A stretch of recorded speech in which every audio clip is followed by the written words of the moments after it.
Bună, dragilor, și bine ați venit la previziunile pentru weekend 25-26 iulie.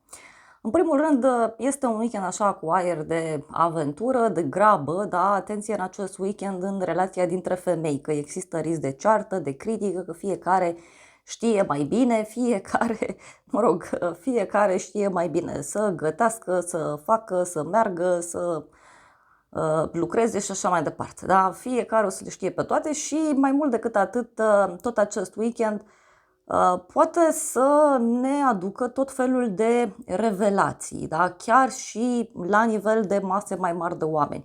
Pentru că acest weekend, să știți că ne întoarce foarte mult la noi, da? Începem să ne dăm seama că fiecare e cu adevărul lui, fiecare e cu teoria lui și mai mult decât atât este un weekend cu dor de ducă, da? Totul lumea o să aibă chef să plece sau pot fi discuții foarte intense pe care le purtăm în acest weekend legate de o vacanță, legate de sfera străinătății și în general în spațiu public o să vedeți că se pot întoarce pe toate părțile anumite teorii, anumite adevăruri și mai mult decât atât, uite, ziua de sâmbătă, da? Suntem în Marea Preoteasă, Marele Preot, energia generală îndrăgostiții.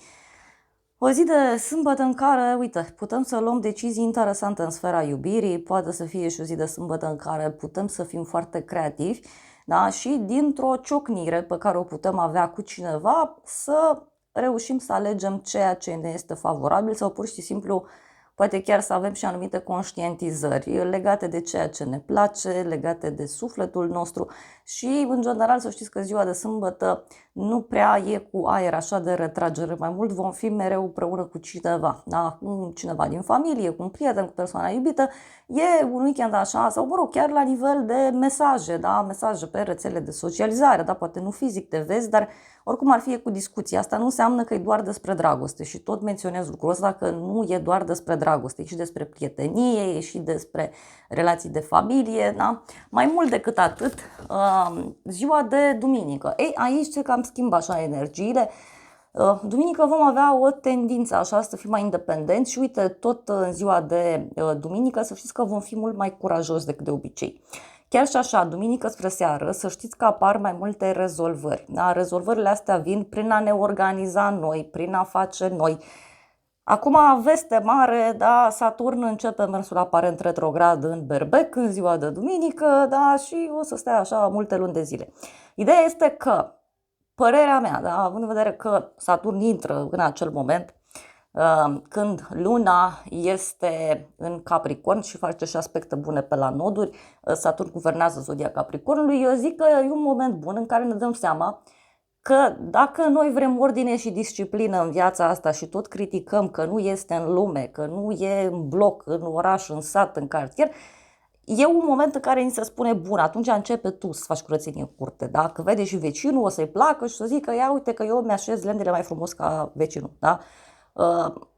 Prin propriu exemplu, da? Altfel nu, e complicat, da? Vremurile în care trăim sunt cam complicate și cam asta e singura soluție, fiecare să înceapă să-și repare, să-și construiască, sau, da? E și despre a repara din punctul meu de vedere, universul ăla, da? Interior, exterior, pentru că, cum să spun eu, cred cu tărie că duminică undeva spre seară veți vedea că lucrurile se mai pot liniști și cumva fiecare trebuie să înțeleagă de aici înainte că e responsabil pentru ceea ce face. Da? E ca într-o familie, da? Cam asta suntem învățați în următoarea perioadă, e ca, ca într-o familie. Nu poți să te plângi în continuu că nu-i mâncare, că nu-i curățenie, că mama, tata nu face, nu spală, nu calcă, nu aduce. Da? Nu știu, poate are o problemă, poate nu-i capabilă sau nu-i capabil, nu știu. Poate capul ăla al familiei are o problemă, poate de sănătate, poate are o problemă emoțională, poate nu poate, pur și simplu. Și atunci poți să stai așa, da, în mizerie și fără mâncare. Te apuci, pui la treabă, măcar faci curată în camera ta, da, pe pătrățica ta.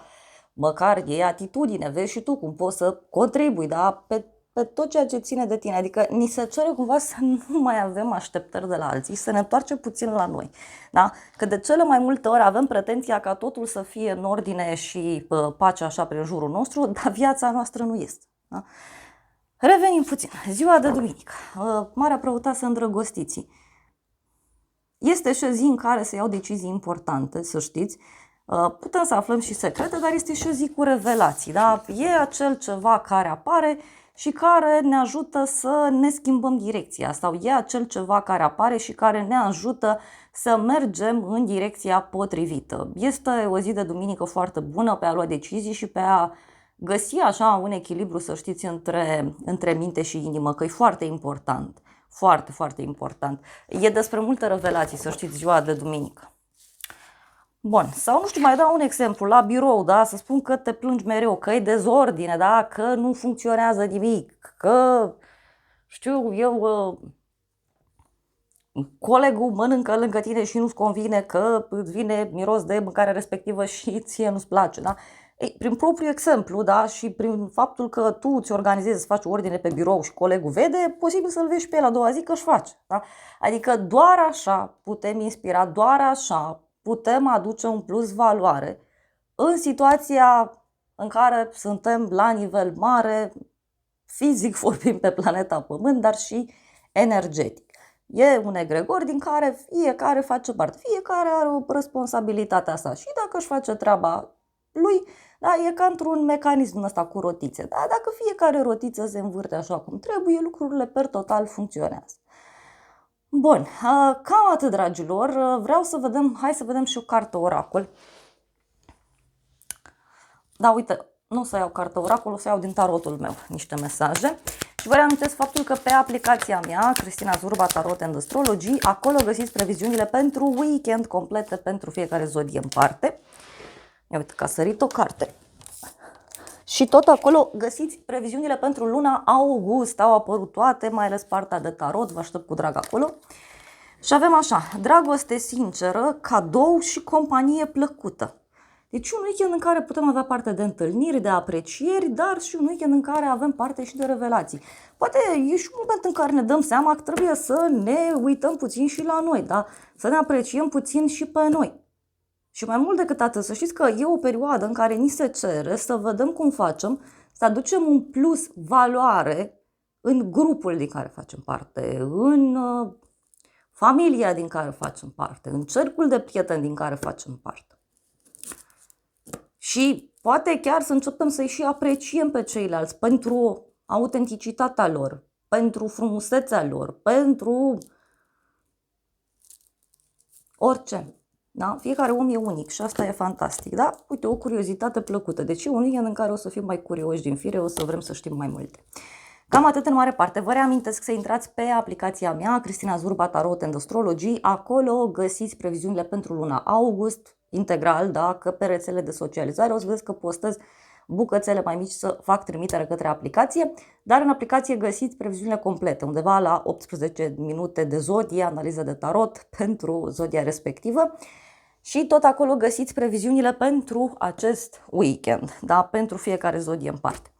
Vă iubesc, vă îmbrățișez și vă doresc un weekend cât mai frumos.